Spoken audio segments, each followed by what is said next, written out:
All right, so these are both Takes the lead, races. and Bolt Doro's now sent home for home and leads it by 2.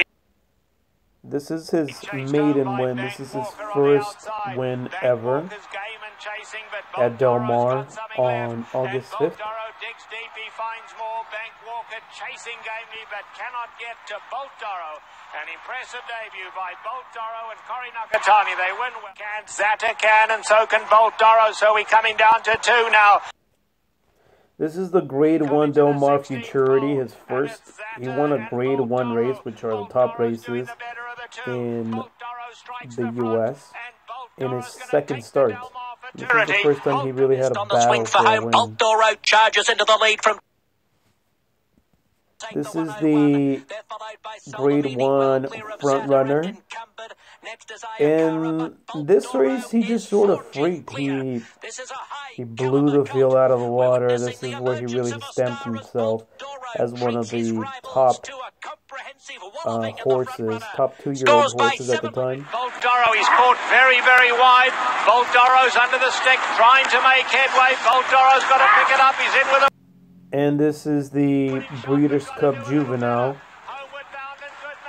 In this race, he was way wide around the track. He actually ran furthest than the winner, Good Magic.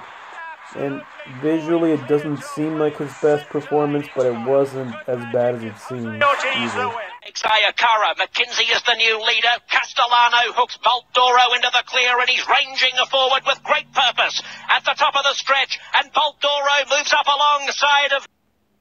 And this is the San Felipe Stakes. After about a 4-month layoff, he came back and ran a huge monster race against McKinsey, which at the time was my top contender for the Kentucky Derby.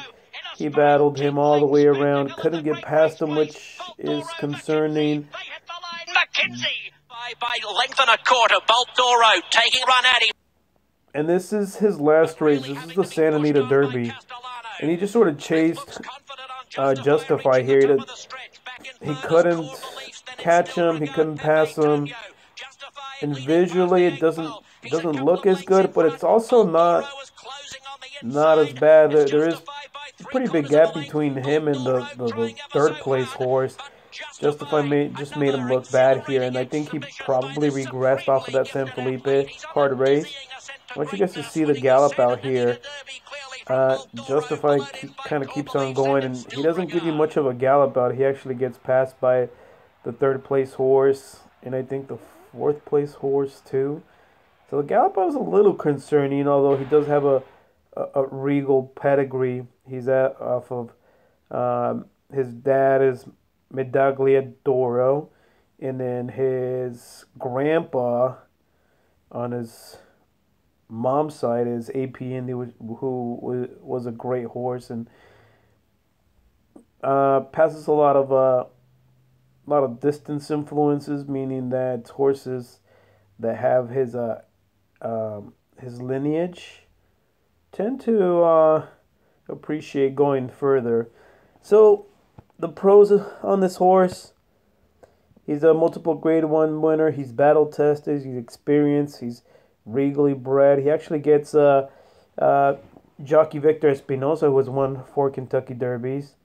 One of them was on War Emblem, who he had never ridden before the Kentucky Derby, and that's exactly what's going to happen here. Victor's never ridden Bolt d'Oro. This will be his first time. Cons: the trainer is Mick Ruiz, not the winningest trainer.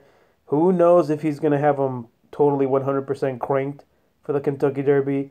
That's a big question mark. And he actually hasn't really won a race in a long time. He hasn't won a race since the Frontrunner Stakes. He got put up via disqualification, but hasn't won a race yet.